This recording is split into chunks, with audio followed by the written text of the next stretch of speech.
The ambulance lights cast long streaks of red across the dockside, swirling against the deepening twilight as Rayleigh clung to her mother like a lifeline. Her fingers, thin and trembling, refused to let go of Rachel's jacket. No cries now, just this silent, aching grip. She was all bones and bruises, as if every cell in her body had been trying to shrink itself out of existence. Rachel sat beside her in the ambulance, cradling her, whispering anything, everything she could think of. The words didn't matter. What mattered was the sound of her mother's voice. Familiar, real, alive. At the hospital, fluorescent lights flickered overhead as they wheeled Rayleigh in. Doctors and nurses moved in hushed tones, efficient but gentle, as though handling something not just fragile but sacred. They asked Rachel to wait outside while they examined her daughter. She didn't want to, but she understood. She stepped into the hallway, stood under the buzzing lights, and stared at the linoleum floor like it might open and swallow her whole.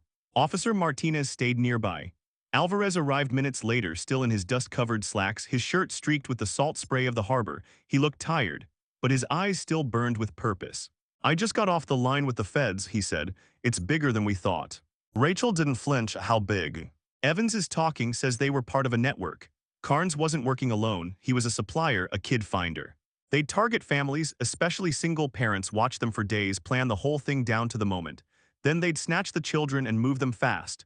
No names, no trails." Rachel's mouth went dry, so she was one of many.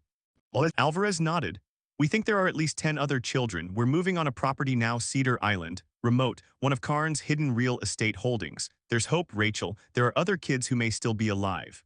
Hope? It had become such a bitter word. Before she could respond, the nurse returned and gestured her in.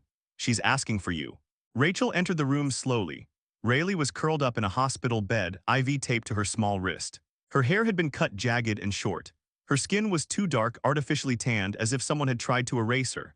But her eyes were the same, blue and wide and watching the world too carefully, too quietly. Rachel sat beside her and took her hand. "Mom," Rayleigh whispered, "is it really you?" "Yes, baby, I'm here, I've got you." The girl closed her eyes. "I thought I'd never see you again." Rachel leaned forward, pressed her lips to her daughter's forehead, tasted salt and fear and relief. Then came the question she'd been dreading. "Where's Millie?" Rachel didn't lie, she didn't soften. "She's gone, sweetheart." Rayleigh was quiet for a long time, just lay there unmoving. When she finally spoke, her voice was so small it barely registered. "He said she was. I didn't believe him. I thought she was in another place like me. I thought you'd find both of us." Rachel's heart broke all over again. "I looked everywhere," she whispered. "Every second, I never stopped." The girl nodded. "I know, I kept telling myself you'd find me, I just had to wait long enough." Rachel stayed the entire night beside her bed.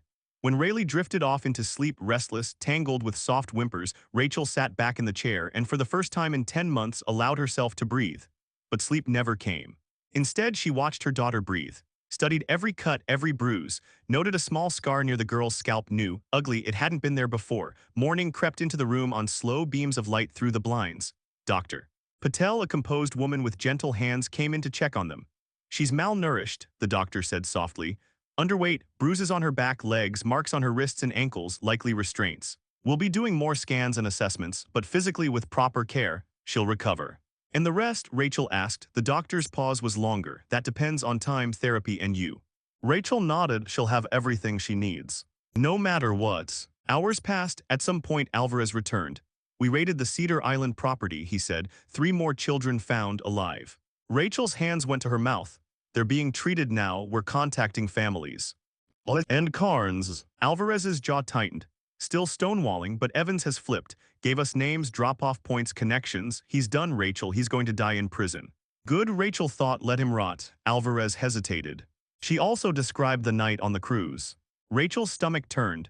Carnes disguised himself as maintenance crew, disabled cameras. He used a magic trick, something simple to lure the girls, said they laughed, followed him. Rachel closed her eyes. He planned to keep both of them, but his original partner panicked, said twins were too risky. Carnes made a decision. Millie was suffocated quietly. Then he placed her in the suitcase. Kept Rayleigh hidden in the cabin bathroom until the next port. Rachel opened her eyes again. No tears this time, just fire. "I want to testify," she said. "I want to look him in the eye." Alvarez nodded. "You'll have that chance." Back in the hospital room, Rachel sat with her daughter, who was now awake and watching cartoons. She wasn't smiling, but she was listening, responding, slowly returning. The road ahead would be long. It would be lined with therapy, nightmares, unexpected grief.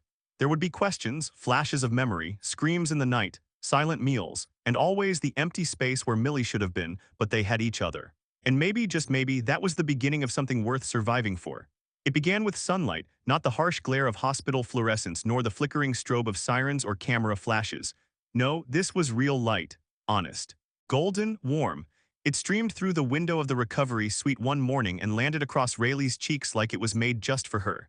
She blinked up at it, then at her mother, who had been curled beside her all night. "Can we go outside today?" Rachel's heart fluttered at the simplicity of the request. Rayleigh hadn't asked for anything in days, but now she wanted the sun. And somehow, that felt like the first stone lifted from the mountains sitting on Rachel's chest. They walked the hospital courtyard that afternoon, slow, careful steps. Rayleigh's body still ached, but she didn't complain. She stopped only to pick up leaves or to stare at the birds nesting above the fountains. When she asked Rachel to sit, she rested her head on her mother's lap and closed her eyes. For a while, they just stayed like that, breathing. It had been 2 weeks since the arrest at the ferry dock. In that time, everything had changed and nothing had. Douglas Carnes was behind bars, charged with murder, kidnapping, child exploitation, possession of illegal materials, and a dozen federal counts too grim to name aloud. Kathy Evans, his wife and accomplice, had confessed fully. She had pleaded for leniency, citing fear, manipulation, and regret. But Rachel didn't care. Regret didn't bring Millie back. The Cedar Island raid had rescued 3 more children. One had been missing for nearly 2 years. Their parents wept as if the sun had risen for the first time. The story exploded across national media. A cruise ship disappearance, a suitcase washed ashore, a twin rescued from traffickers. People sent letters, flowers, news vans camped outside the hospital. Rachel declined every interview. The only story she cared about now was her daughter S, and Rayleigh would tell it when she was ready or not at all.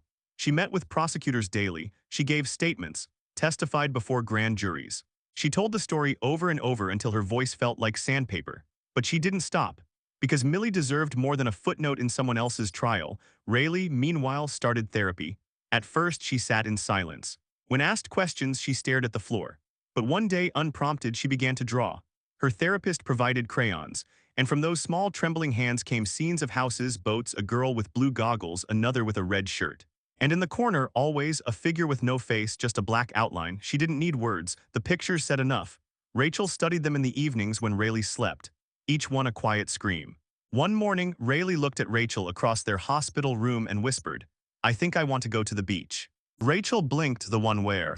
Rayleigh nodded, so they went. Curtis Bannister, the fisherman who had found the suitcase, met them at the dock. He guided them to the shore, the exact spot where Millie had returned to them. The beach was empty that day, just the waves, soft and endless. Rachel brought white flowers, hyacinths, and a small stuffed bear Millie had once won at a fair.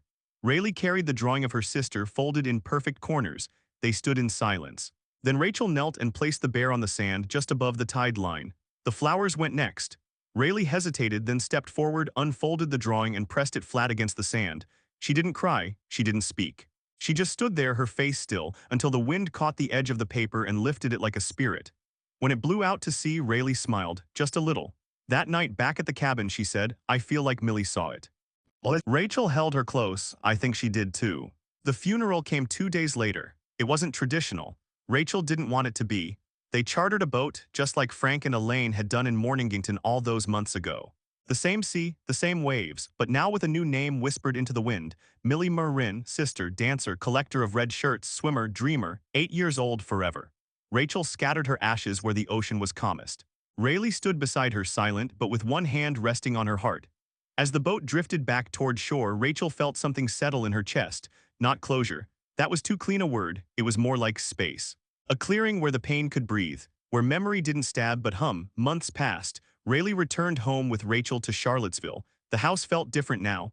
Rachel had cleared out the sympathy cards, repainted the girls' bedroom, leaving the corner where their growth chart had been untouched. Rayleigh started school again, part-time then full.